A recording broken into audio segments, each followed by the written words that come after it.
Hello everyone and welcome back to what I would consider to be the third and probably final part of the Endurance Racers reviews. Now, I say probably final part because I don't know. Mattel could surprise us, pull a fourth wave out of nowhere, and release, I don't know, Richie Gunzik, George Newman, and actually Tim Shredless as Endurance Racers.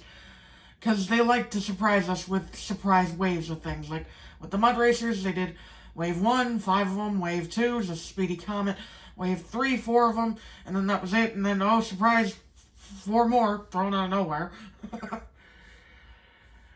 But as of right now, that doesn't look like it's going to happen. So probably the final part. Anyway, what's it on, you may ask? Because I've already covered all of the Endurance Racers released so far. Well, it's on a custom Endurance Racing Pit Kickstart, my custom Shifty's rug next gen.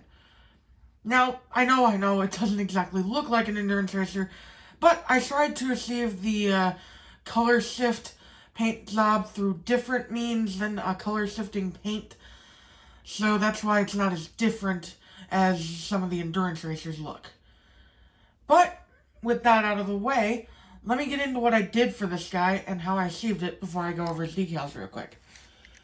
So first of all, I used the typical folk art metallic rose color for his paint, which I've used since all the way back in 2018 when I brushed this guy up for the third time.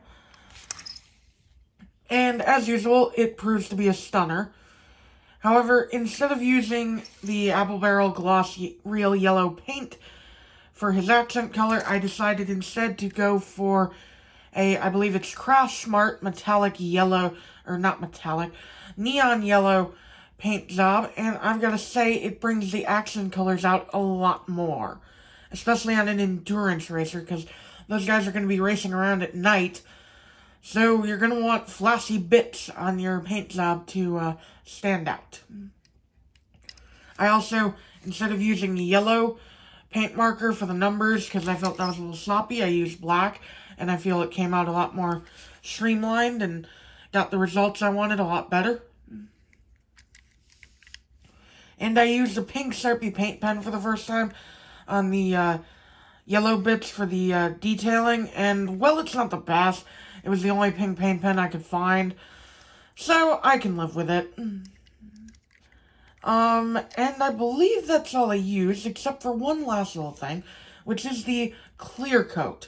Or should I say, the coat, because it's not clear, it's actually a folk art dragonfly glaze, which makes it have a pink to blue two-tone color scheme.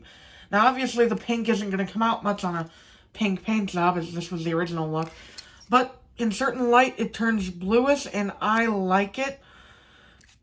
It mimics the effects of the actual Endurance Racers, J.D. McPillar here, for comparison, where he's blue in some light, and then he gets pink in some other light, so essentially the reverse of this. And I've got to say, it turned out pretty good in my opinion. I will probably be using the glaze again if I make another Endurance Racer. But I believe that's all the materials I used. So without further ado, let's get into the decals I gave him. So starting out on the front, I used a Ryan Inside Laney as his base, Thailand version of course. So he has Ryan's expression.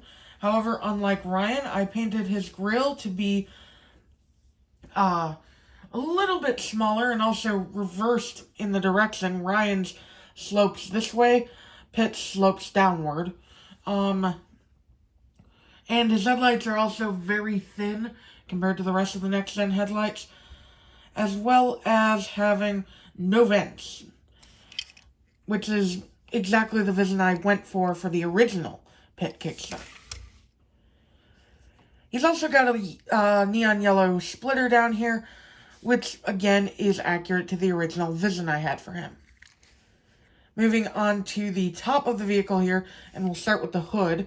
He's got a yellow stripe going down the hood with Shifty's rug in pink paint pen. It kind of smeared as I was clear coating, so that's why it kind of looks, has that reflection kind of going on in the background, but I don't know, I feel like that might add a little character to the logo.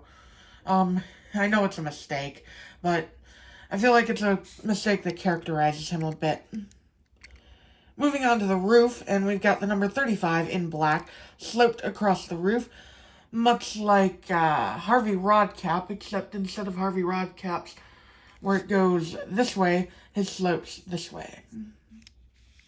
He's also got a yellow stripe that goes across the roof here and the rear of the vehicle on both sides, and it stays consistent throughout the design. It's not a symmetrical design, it's an asymmetrical design. Finally, window bars are painted black. I kind of splotched the bottom of that one on accident. And the spoiler is neon yellow with a pink speedometer slash stopwatch and the RS. I did not have room for the 24H here, so I put it on the fins of his spoiler instead. As for the sides of the vehicle, we gotta go over both of them since he's asymmetrical. He's got the number 35 here in black, as usual, with a neon yellow stripe on the bottom here, with the stripe starting here, going across the top of the vehicle, and ending at the rear of the right side. It does not go across here, like it does on this side. And it continues on to the rear of the vehicle here, where it finally slopes into the exhaust area. Or, well, not the exhaust area, the diffuser.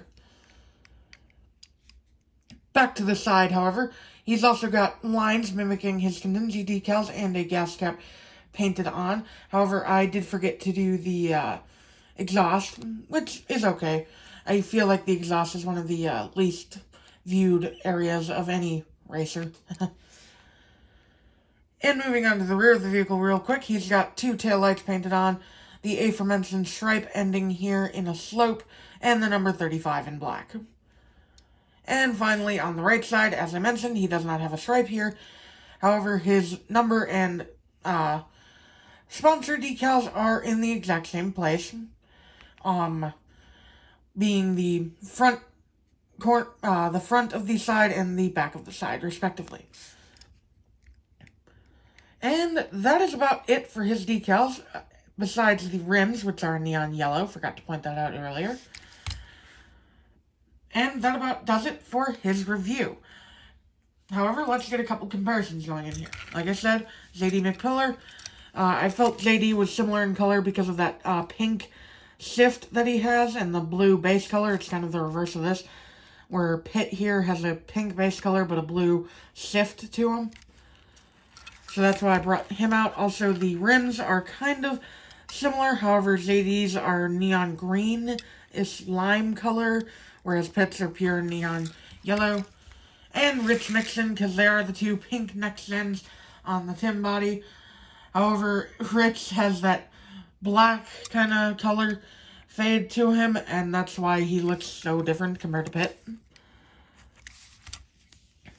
And finally, as I was showing you before, here's the original China version I did of him that I will eventually get around to updating. But for now, this is the update so far. The spiritual successor, if you will. And that about does it, guys. I hope you all enjoyed this custom. Leave a like down below if you did, and comment. And I will see you all in the next video. Bye!